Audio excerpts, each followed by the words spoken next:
पे इस वक्त हम डिस्कशन कर रहे हैं। आप सभी स्टूडेंट्स को ये बात पता होगा। Second last chapter environment and sustainable development पे हमको बात करना है। और उसके बाद जो आपका लास्ट टॉपिक होगा यानी neighbouring country India Pakistan China के इकोनॉमिक डेवलपमेंट पे हम बात कर रहे हैं। फिजिकल एजुकेशन का भी पेपर आप सभी दे के आ चुके हैं। आई होप कि ये पेपर अच्छा होगा। तो चलिए बात करते हैं इन्वायरमेंट और सस्टेनेबल डेवलपमेंट पे और देखते हैं कि इसमें क्या क्या चीजें हमें चर्चा करना है, डिस्कस करना है।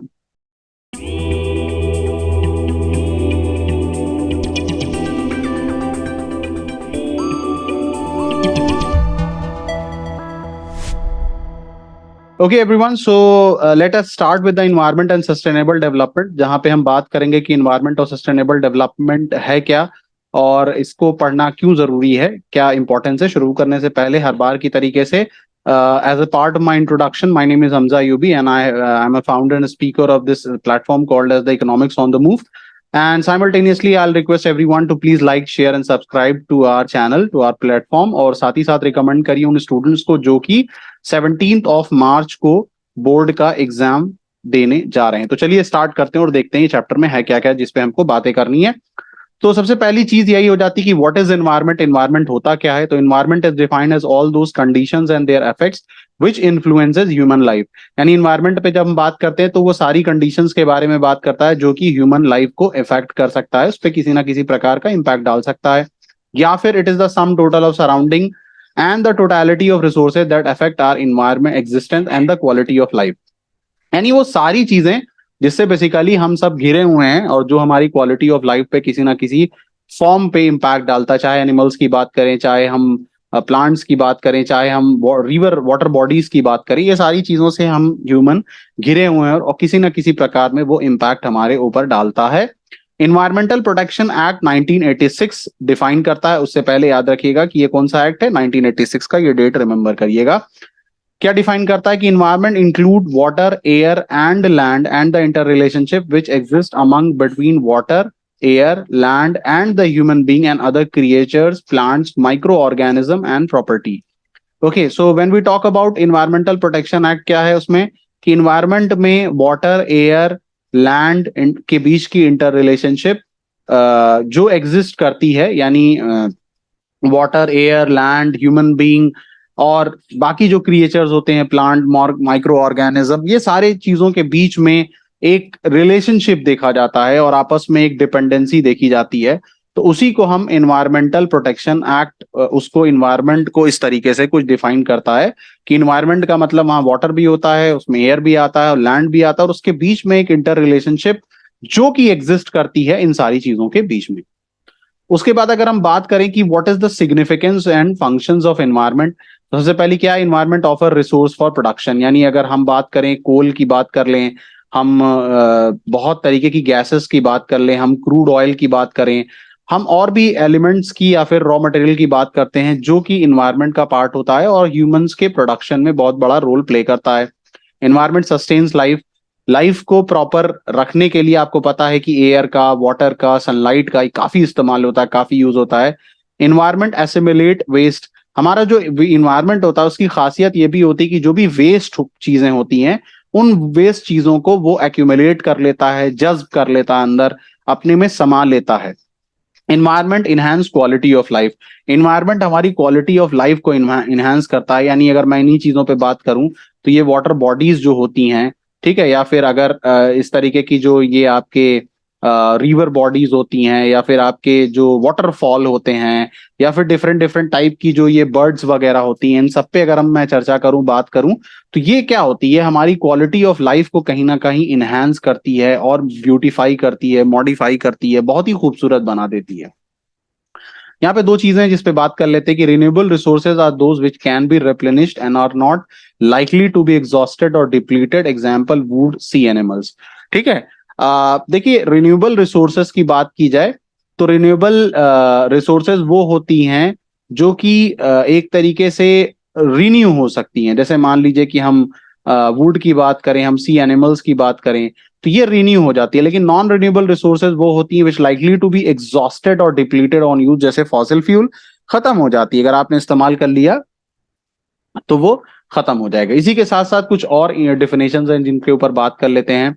पहली बात बहुत इंपॉर्टेंट है, कैरिंग कैपेसिटी ऑफ एनवायरनमेंट। ये सवाल पूछ सकता है आपसे कि what is this carrying capacity of environment. तो carrying capacity of environment refers to the maximum number of individuals that in environment can sustain over time without destroying और degrading the environment.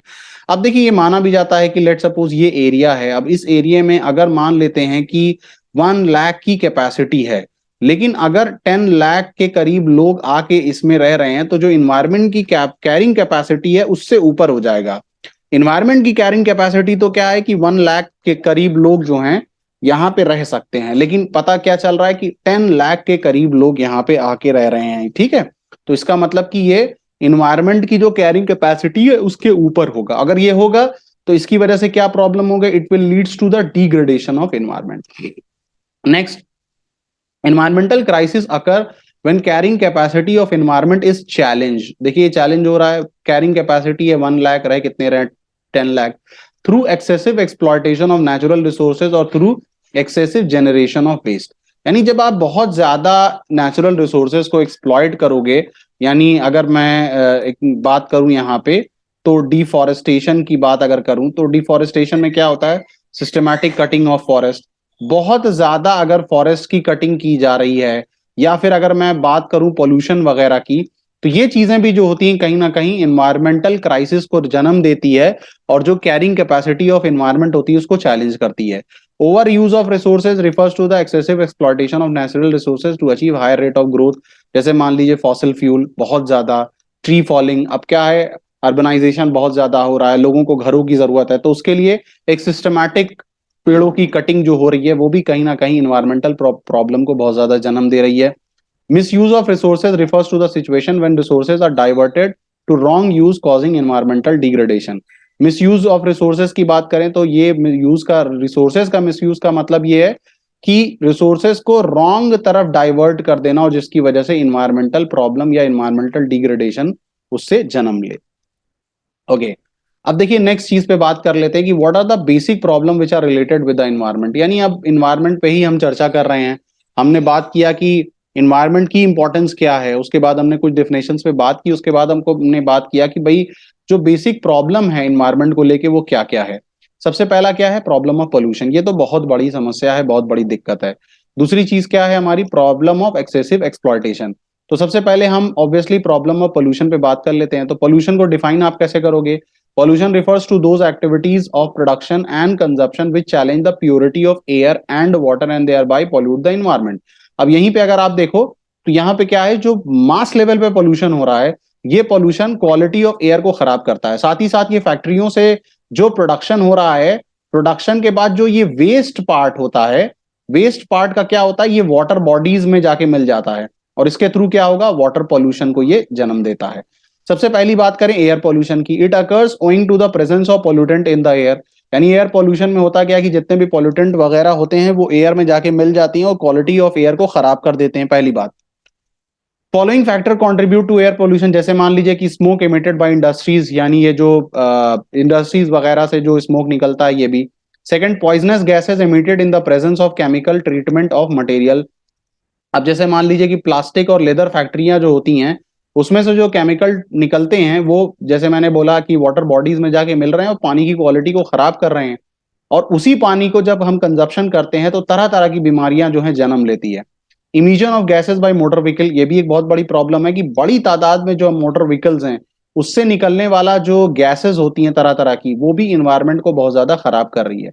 Air pollution causes hypertension, asthma, respiratory and cardiovascular problem. ये भी बहुत important है, आपसे पूछा जा सकता है कि एयर पोल्यूशन जो है हेल्थ के पॉइंट ऑफ व्यू से कौन कौन सी बीमारियों को जन्म दे रहा है। तो it leads to the hypertension, it leads to problem asthma, respiratory problem and cardiovascular problem also. Okay, next पे अगर आ जाएं तो यहाँ पे वाटर पोल्यूशन नेक्स्ट है। Water pollution is a serious threat to human life and is equally serious pollution problem. अगर पानी की क्वालिटी को आप देखिए तो बहुत ही रफ है। ये रफ पानी की क्वालिटी जो होती है तरह तरह की बीमारियों को जन्म दे रही है, यहां से भी आप देख सकते हो।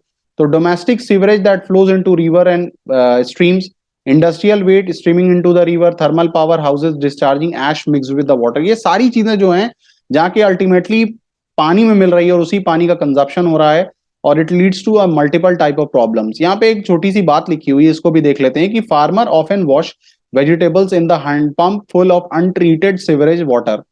If eaten raw, such such vegetables are sources of deadly disease। इसीलिए देखिए आमतौर पे ये बात कही भी जाती है कि जो वेजिटेबल्स वगैरह होती हैं उनको प्रॉपरली वॉश कर लेनी चाहिए, क्योंकि फार्मर्स जिन जगहों पे से धोते हैं जिन पानियों से, वो पानी ऑलरेडी बहुत खराब होता है, तो एक परत सी जम जाती है वेजिटेबल्स के ऊपर, और इट इज क्रिएटिंग सम और द अदर काइंड ऑफ, और it's giving birth to some और the other kind of deadly diseases. Okay, next, basic problem related to the environment पे ही बात कर रहे हैं, तो ये थर्ड आ गया नॉइस पोल्यूशन। यानी हमने स्टार्ट कहां से किया था? एयर पोल्यूशन पे हमने बात किया, एयर पोल्यूशन के बाद हमने बात किया आपके वाटर पोल्यूशन पे, और वाटर पोल्यूशन के बाद हम बात कर रहे हैं नॉइस पोल्यूशन पे। तो नॉइस पोल्यूशन क्या है कि noise pollution is any unwanted और disturbing sound that affect the health and the wellbeing of human and other organism. यानी ऐसा नहीं है कि नॉइस पोल्यूशन जो होता है वो सिर्फ ह्यूमन के लिए ही डेंजरस है। अगर हम अदर टाइप की जो एनिमल्स की भी बात करें तो उनके लिए भी उतना ही खतरनाक साबित हो रहा है। यानी अर्थ के लिए तो खतरनाक है, उसमें रहने वाले जो भी ह्यूमंस हैं और अदर क्रिएशंस हैं उनके लिए खतरनाक तो है ही है, साथ ही साथ में अगर एनिमल्स की बात करें, बर्ड्स के लिए बात करें, तो noise pollution is also creating a lot of problem for their survival. Okay, traffic noise है, एयर ट्रैफिक नॉइज, उसके बाद कंस्ट्रक्शन साइट के जो नॉइज हैं, catering and night life, animals की बात करें, तो ये सारी जो चीजें होती हैं ये कहीं ना कहीं नॉइज पोल्यूशन को जन्म दे रही हैं, उसको बढ़ावा दे रही हैं। ओके, तो पहली जो बात थी वो क्या थी कि basic problem related to the environment पे हमने क्या चर्चा दे किया?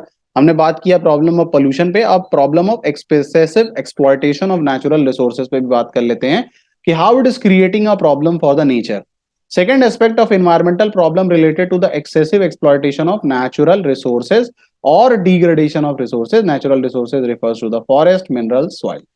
अच्छा, यहाँ पे एक इंपॉर्टेंट बात है कि जो नेचुरल रिसोर्सेज होती हैं उनको हम नेचुरल कैपिटल भी कहते हैं। यानी तरह तरह की कैपिटल होती हैं, तो उसमें एक याद रखिएगा कि नेचुरल कैपिटल का मतलब यहाँ पे इन्वायरमेंट की उन रिसोर्सेस की तरफ इशारा किया गया है। जैसे मान लीजिए फॉरेस्ट की तरफ बात की जा रही, तरह तरह के मिनरल की तरफ बात की जा रही है, सॉइल की भी बात की जाए, तो these all are actually a kind of a natural capital. Deforestation क्या है? Deforestation or the forest clearance is the removal of forests or stand of trees from land that is then converted into non-forest use or deforestation। और ठीक है, यानी deforestation का मतलब हम जान रहे हैं। एक्सप्रेसिव एक्सप्लॉयटेशन में बात करें तो सबसे पहला तो डिफॉरेस्टेशन ही है, यानी सिस्टमैटिक एक कटिंग ऑफ फॉरेस्ट होता है और उसको वापस जो है नॉन फॉरेस्ट यूज में कन्वर्ट कर दिया जाता है। Deforestation refers to decrease in forest areas across the world that are lost for other uses such as agricultural, crop land, urbanization और mining activity। ठीक है, यानी डिफॉरेस्टेशन जो है, अगर आप देखोगे तो डिफॉरेस्टेशन में एक और इंपॉर्टेंट चीज ये होती है कि डिफॉरेस्टेशन की वजह से आप फॉरेस्ट के पूरे पूरे एरिया को बंजर कर देते हो। अगर आप यहाँ पे देखिए, क्यों किया जाता? ताकि एग्रीकल्चरल क्रॉप के लिए इनको तैयार किया जाए। अर्बनाइजेशन, अब लोगों को सेटलमेंट कराना है तो पेड़ों को काटा जाता है, माइनिंग एक्टिविटी वगैरह करनी है तो ये। दूसरी चीज जो कि इन्वायरमेंट के लिए बड़ा ही खतरनाक साबित हो रहा है, या फिर जो जिस तरीके से नेचुरल रिसोर्सेज को एक्सप्लॉइट किया जाता है, वो आपका डिग्रेडेशन ऑफ लैंड है। यानी जमीन को बड़ा डिग्रेड किया जा रहा है। इसका मतलब क्या है कि it means loss of fertility of land which occurs due to the following factors.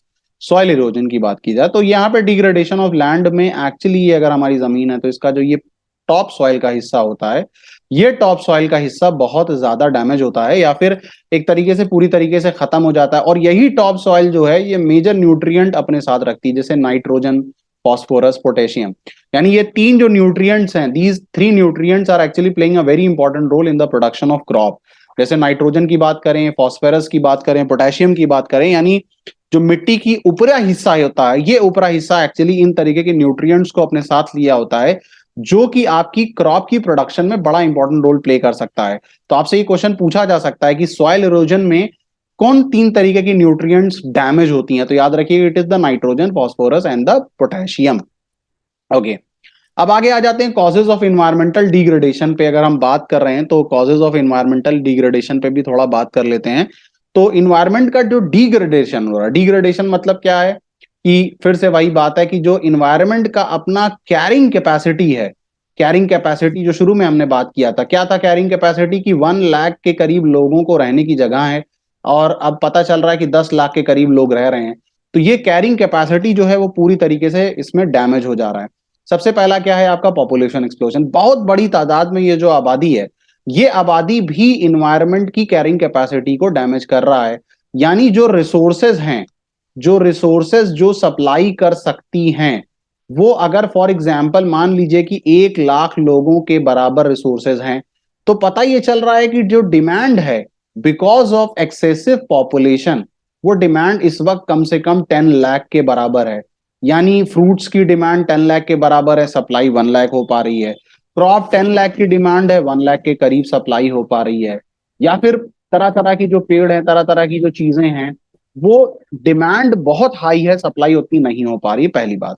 Wide spread poverty, poverty is actually creating a lot of problem. अब देखिए पॉवर्टी अगर होगी तो वहां पे गरीब लोग जो हैं, वो जो कि एलपीजी सिलेंडर को बियर नहीं कर सकते हैं, फिर वो क्या करते हैं, फॉरेस्ट को काटते हैं और वहीं से काट के अपना जीवन व्यतीत कर पाते हैं। इंक्रीजिंग अर्बनाइजेशन, बहुत बड़ी तादाद में लोग अर्बन एरियाज में मूव कर रहे हैं, बहुत बड़ी तादाद में लोग जो हैं उनको घरों की जरूरत है। तो घरों की जरूरत रहने के लिए यहाँ पे कहीं ना कहीं पेड़ों को काटा जा रहा है, कहीं ना कहीं वो जगहों को क्लियर किया जा रहा है, जो कि शायद किसी ना किसी फॉर्म में नेचुरल चीजों से घिरी हुई थी, वो इसलिए किया जा रहा है because there is a lot of demand of the houses. Rapid industrialization, बड़ी तादाद में इंडस्ट्रीज का सेटअप हो रहा है, जिसकी वजह से हम देख रहे हैं कि एयर पोल्यूशन है, जिसकी वजह से हम देख रहे हैं वाटर पोल्यूशन है, जिसकी वजह से हम देख रहे हैं कि नॉइज पॉपुलेशन भी आ रही है। यानी ये बड़ी तादाद में यही इंडस्ट्रीज हैं जो मोटर व्हीकल वगैरह का प्रोडक्शन करती हैं, और यही मोटर व्हीकल जो है ये नॉइज पोल्यूशन वगैरह में बहुत बड़ा फैक्टर कंट्रीब्यूट कर रही हैं। जैसे ट्रांसपोर्ट व्हीकल की भी यहाँ पे बात हो रही है, अगर आप देखोगे तो तरह तरह का ट्रांसपोर्ट है, ये भी कहीं ना कहीं इन्वायरमेंट को डैमेज कर रहा है, कहीं ना कहीं पोल्यूशन का बहुत बड़ा कारण है। ओके, आगे आ जाते हैं। तो यहाँ पे कुछ और डिफिनेशन है जिसके ऊपर बात कर लेते हैं, जैसे सोशल फॉरेस्ट्री। सोशल फॉरेस्ट्री क्या होती है? Social forestry is the management of protection of forest and afforestation of barren and deforested land with the purpose of helping environmental, social and rural development. Social forestry यानी एक ऐसी forestry जो कि सामाजिक तौर पे है। इसमें होता क्या है, आप पहली बात की फॉरेस्ट को मैनेज करते हो, उसके बाद एफॉरेस्टेशन का एक मुहिम चलाते हो कि ज्यादा से ज्यादा लोग जो हों वो पेड़ों को लगाएं, और पेड़ों को लगाएंगे तो ऑब्वियस सी बात है कि जो इन्वायरमेंट है वो काफी बेहतर होता जाएगा, सोशल डेवलपमेंट होगा, रूरल डेवलपमेंट होगा, गांव के इलाकों का भी कुछ ना कुछ भला होगा, लोग इसमें इन्वॉल्व होंगे। जैसे एक कंट्री ने अभी लास्ट टाइम में, पाकिस्तान ने अपने यहाँ एक स्कीम लाया था कि अगर आप पेड़ लगाओगे तो हर पेड़ लगाने पे 20 रुपए 25 रुपए कुछ इस टाइप की स्कीम चलाई थी कि वो पैसा देंगे। तो इसके थ्रू क्या है कि वहां पे एम्प्लॉयमेंट भी होगा और साथ ही साथ लोगों को इन्वायरमेंट को लेके लोगों के अंदर एक अवेयरनेस डेवलप होगी। हमारे यहाँ भी भारत में भी इस तरीके की सरकारें स्कीम चलाती रहती हैं सोशल फॉरेस्ट्री टाइप की। Environmental degradation owes a great deal to supply demand reversal of resources over a period of time. Environmental degradation पे मैं बात कर रहा था तो मैंने कहा था कि ये जो सप्लाई डिमांड का जो रिवर्स होता है, वो भी एक तरीके से एनवायरमेंट के लिए प्रॉब्लम क्रिएट करता है। ग्लोबल वार्मिंग पे बात कर लेते हैं। अक्सर बात होती है, refers to a situation of gradual but consistent increase in the global temperature because of environmental pollution and deforestation. अब देखिए यहाँ पे एक बहुत इंपॉर्टेंट बात है कि ग्लोबल वार्मिंग की जब हम बात करते हैं तो यहाँ पे ग्रेजुअल भी है लेकिन कंसिस्टेंट है, यानी लगातार लगातार हमारा टेम्परेचर जो है लगातार इंक्रीज होता जा रहा है। और ये क्यों हो रहा है? Because of environmental pollution, because of deforestation, ये कारण होते हैं। ओजोन डिप्लीशन की बात करें तो डिप्लीट मतलब एक तरीके से आप कह सकते हो कोई चीज खत्म होना। तो it refers to reduction in the protective layer called as ozone. यानी एक प्रोटेक्टिव लेयर है सूरज की किरण में जो प्रोटेक्ट करती है, यानी अगर वो प्रोटेक्शन खत्म हो जाए तो सूरज की किरणों में से निकलने वाली कुछ ऐसी रेज आएंगी जो कि बहुत ज्यादा हार्मफुल होंगी, ह्यूमन सर्वाइवल के लिए एक बहुत बड़ा समस्या बन जाएगी। And it occurs because of excessive use of cooling substance in the conditioners, air conditioners. ये नॉर्मली इस वजह से होती है कि जिस तरीके का ये एसी वगैरह में कंपोनेंट इस्तेमाल हो रहे हैं, ये कंपोनेंट एक्चुअली ओजोन की परत को बहुत ज्यादा डैमेज कर रहे हैं। नेक्स्ट टॉपिक पे आ जाते हैं कि how to save the environment. अब इतनी सारी हमने बात की, प्रॉब्लम पे बात की, तरह तरह के पोल्यूशन पे बात किया, बहुत सारी डिफिनेशंस हमने डिस्कस की। नेक्स्ट बात ये होती है कि भाई अब इन्वायरमेंट को बचाया कैसे जाए। Now how we should save the environment, this is something which is very important. Social awareness, सबसे पहली चीज जो है we should create social awareness. Social awareness create करने की जरूरत है। जैसे फॉर एग्जाम्पल कि अननेसेसरी जो है अगर आप बाइक चला रहे हो तो बहुत अननेसेसरी जो है हॉर्न का इस्तेमाल ना करिए, पहली बात। उसके बाद आप कह सकते हो कि जैसे कि नॉर्मली हमारे यहाँ शादियों में या फेस्टिवल्स में बहुत ज्यादा फायर क्रैकर्स का इस्तेमाल होता है, तो एयर पोल्यूशन को भी नीचे लाने की कोशिश किया जाता है। उसके बाद हम अपने घरों की जो गंदगियां हैं वो बहुत ज्यादा नालियों में अननेसेसरी ना बहाएं, या फिर इस टाइप का कुछ ना करें जिसकी वजह से गंदगी बहे। यानी हमारे यहाँ जो वाटर बॉडीज हैं उसको सेव करने की बहुत बड़े पैमाने पे जरूरत है। पॉपुलेशन कंट्रोल, हमने देखा कि पॉपुलेशन को लेके एक अवेयरनेस वगैरह क्रिएट करने की जरूरत है। एक अफॉरेस्टेशन कैंपेन लाने की जरूरत है। जैसे आपको पता है कि चिपको मूवमेंट वगैरह जो था वो इसी से रिलेटेड था, कि लोगों ने पेड़ों को अपने साथ चिपक गए थे कि हम पेड़ों को कटने नहीं देंगे। वाटर कैंपेन, वाटर कैंपेन चलाने की जरूरत है। जैसे आप देखे होंगे कि हिंदुस्तान में बहुत सारे ऐसे हिस्से हैं जहाँ पे प्रॉब्लम ऑफ वाटर होती है, तो लोग अपने यहाँ बेसिकली इस तरीके का वाटर वाटर सिस्टम बनाते हैं कि बारिश के वक्त वो पानी को असेंबल कर लेते हैं एक जगह, ताकि आने वाले सीजन वगैरह में वो इसका इस्तेमाल कर सकें। इम्प्रूवमेंट इन हाउसिंग की अगर हम बात करें तो हाउसेस को भी बहुत ही नीट एंड क्लीन रखने की जरूरत है, और आसपास जो गंदगियां हो जाती हैं जो हमारी वजह से, उसको भी अवॉइड करने की बहुत ज्यादा जरूरत है। यहाँ पे एक नया टर्म है, सेंट्रल पोल्यूशन कंट्रोल बोर्ड से रिलेटेड है। कब बनाया गया था? 1974 में, डेट याद रखिएगा। These address the major environmental concern in India and these boards specify benchmark of the tolerable range of effluent and the emissions. देखिए, ये बहुत इंपॉर्टेंट चीज है कि जो हमारा सेंट्रल पोल्यूशन कंट्रोल बोर्ड है, ये बनाया इसलिए गया था कि इसने अपना एक बेंचमार्क बनाया था गया था। उसने कहा कि भाई इस बेंचमार्क से ऊपर नहीं आपको जाना है, चाहे पोल्यूशन की बात करें या बाकी चीजों की बात करें, इसमें आपको ऊपर नहीं जाना है, उसके नीचे ही रहना है। ओके, नेक्स्ट बात पे आ जाते हैं, जो हमारा सस्टेनेबल डेवलपमेंट है। सस्टेनेबल डेवलपमेंट क्या होता है? काफी आपने प्रीवियस भी जब आप स्कूल्स वगैरह में रहे होंगे तो उस पर आपने देखा होगा। एक बार मैं रिवाइज करा देना हूँ कि sustainable development is the process of economic development which aims at raising quality of life at both present and future generation. यानी सस्टेनेबल डेवलपमेंट का मकसद ये था कि एक ऐसा डेवलपमेंट होना चाहिए जिसमें प्रेजेंट जनरेशन जो है वो तो रिसोर्सेज का इस्तेमाल करे, उससे फायदा ले ही फ्यूचर जनरेशन भी उससे बहुत सारा फायदा ले सके। उसके बाद देखिए, sustained rise in the real per capita income and economic welfare. यानी अगर हम सस्टेनेबल डेवलपमेंट का फीचर देखें तो उसमें क्या है कि पर कैपिटा इनकम हर एक इंडिविजुअल की जो है ना, वो लगातार इंक्रीज होती जानी चाहिए। ठीक है, और which leads to the economic welfare. अगर ऐसा होगा तो जो फ्यूचर जनरेशन होगी, फ्यूचर जनरेशन को भी कहीं ना कहीं बेहतर तरीके से जिंदगी व्यतीत करने की अपॉर्चुनिटी मिलेगी। Rational use of natural resources. अब नेचुरल रिसोर्सेज, चाहे हम वाटर बॉडी की बात करें, चाहे हम फॉरेस्ट की बात करें, चाहे हम इस तरीके की क्रूड ऑयल की बात कर लें, एनर्जी की बात कर लें, माइंस की बात कर लें, इसका बहुत एक्सेसिव यूज करंट टाइम में नहीं होना चाहिए, बल्कि कुछ इस तरीके से इस्तेमाल होना चाहिए कि फ्यूचर जनरेशन भी जान पाए कि भाई ये सारी चीजें क्या होती थी जो हमारी पिछली जनरेशन इस्तेमाल करती थी। No reduction in the ability of future generation to meet their own reduction needs.